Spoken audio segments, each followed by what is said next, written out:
I'm Jim Wimer, and I belong to WKY-TV, and I joined the station in 1953. And then when I retired from the station, it was 1989. That's quite a few years to be in television. I enjoyed it. I belonged to the production department.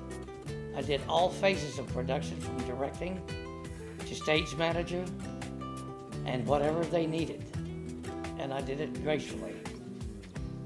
As a matter of fact, I think the production department in any TV station, at least it was at WKY, is probably the backbone of any TV station. Because without production and the department and those who worked with it, it could not have been done successfully and helped those who were behind the camera and also those who were in front. Because those who were in front of the camera had to rely on us for everything. And sometimes it got a little hairy, especially when it came to time. And of course they would get nervous, and that's all right, we did too. But anyway, I worked on different shows while I was there. I worked, let's see, what did I do at the beginning? We had to go to school when I first got there and joined the company. We had to apply ourselves to different equipment that we had. We had to learn and school on it, from running the mic booms to the sanders, and a sander is a crane that would take you up and down, and you had a man on it to take you up and down. It was a lot of fun, and it was used exclusively on cooking shows. They finally did away with it and gave it to a sister station, and we were in black and white in those days, which made it really different, because eventually we went to color. And when we went to color, why, that was another different ball game at that time. We had cameras, we had 3 of them, 3 color cameras. They were called TK40s. I couldn't tell you what it meant, but anyway, that's what we called them. And we did shows eventually, like the Tom Paxton show. We did musical shows. It's been so long. Jude and Jody. We did Mathis Brothers. I did Buck Owens. I lighted Buck Owens probably more than anybody that had worked it. And I had my picture taken with the group. They were a fine bunch of boys and fine men to work with. Their morals were high. We also, I worked with, let's see, Foreman Scotty, Steve Powell and Foreman Scotty. We had a lot of fun with that. We would carry things from the warehouse and set them up. We did that on a Monday, and we started that at 2 o'clock in the afternoon, I remember. We would work then, we would come in, set up, and then we would break for probably an hour for lunch. And then we would work till 10 o'clock at night, because they had to do the 10 o'clock news and we had to be finished. So that's how that worked with Foreman Scotty. Okay, I did Chris Daniels, and it was called Deputy Chris. We would roll in the sets. We would roll in one set and do the show for 30 minutes and roll another one out, and we'd have a break maybe for 30 minutes to get it all set up and lighted. But I worked with Chris, and he was easy to work with, very jovial, very happy individual. Also, he did commercials at the station. That's when we had people on the staff who did commercial TV. Well, that was great because at that time it was live, no taping, and they had to do it and do it right. Because if they didn't, they would foul it up, and when they did, it was a make good, and that cost the company money. But there were the good times. I remember when we had the Cowboy Hall of Fame. It opened up, and we worked that. That was on June the 26th, and I can't remember the date of it, but it was June 26th that we did that. And we worked with the Indians. We had a lot of people that worked it, a lot of cameras. I remember that the engineers that we had working it they worked themselves hard. Everything we did was new in those days. And I will have to say, like Ed and myself, we pioneered TV. Because when I started in 1953, there were not too many people in the biz. But there were a lot of them that finally joined, but they didn't stay with it. Because it's a hard business. It's a hurry up and wait business. And Ed and I hurried up and waited for a lot of people. And we've laughed about it, and I hope Ed's doing fine. I hope to see him one of these days. And anyway, so much for the Cowboy Hall of Fame. So we, like I say, we did Jude and Jody. We Love Folks. And I suppose they did. They made a lot of commercials with us.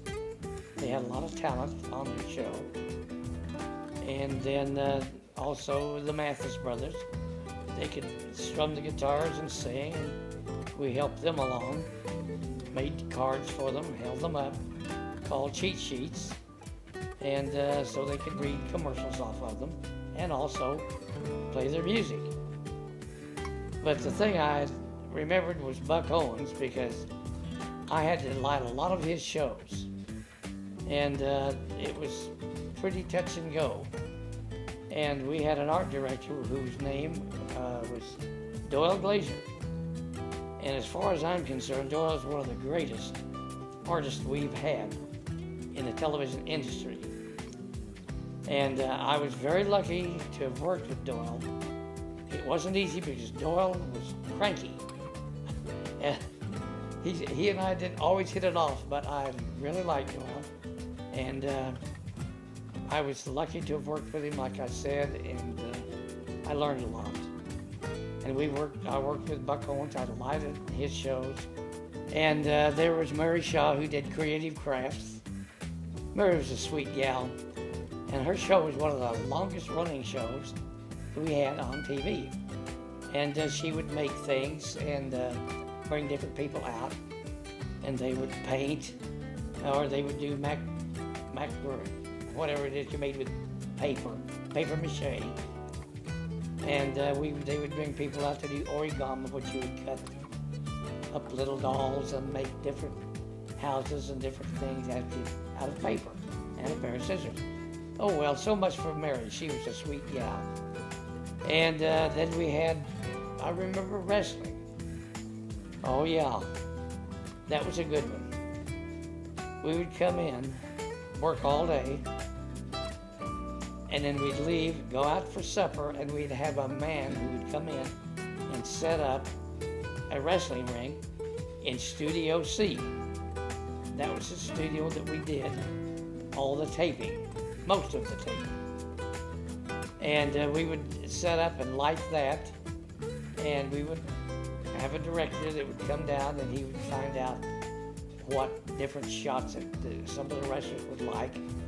And we had Leroy McGurk at that time, who was who promoted all that. And Leroy was supposed to have been blind, but now Leroy McGurk, if those who can remember him, he was one of the finest wrestlers, and I believe he went to OSU. but he could take a pair of pliers and put it in his hand and break them. Not many people can do that with a grip. So he promoted that, and I remember that they would fall off, be thrown off of the ring or out of the ring, and they would fall underneath. Now I would run camera on that, and then we'd back up, and when we did, the wrestlers would fall under the ring, and they would take a razor blade and cut themselves above the eyebrow. It was done quick, and then they would naturally, anything that's done on your face, you bleed profusely. And they would get up with blood running down their face and jump back into the ring, and everybody would, we had an audience that would come in and sit around the ring and enjoy the wrestling, and they would scream and yell, and of course we would laugh. It was funny. Oh golly, I can go back and think of different things that were funny and things that were not funny.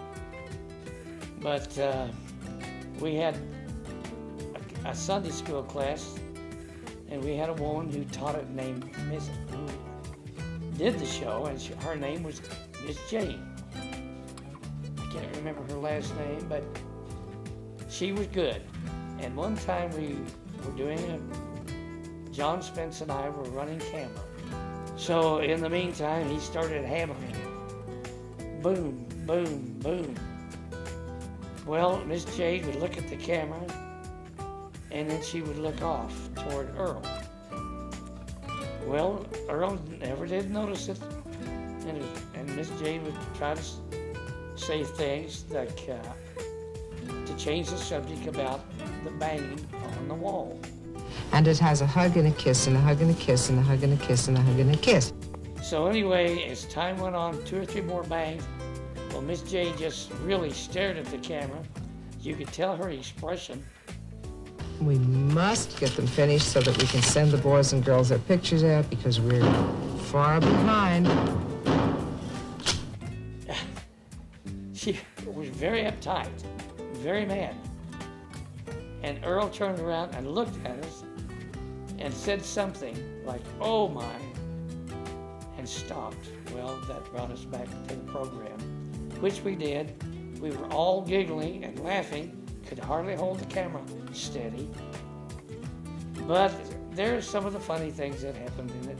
Well, I don't know. I could go on and on with this TV business. And like I say, I retired in 1989, and I joined in 1953. That's a long time to spend in television. I met a lot of nice people.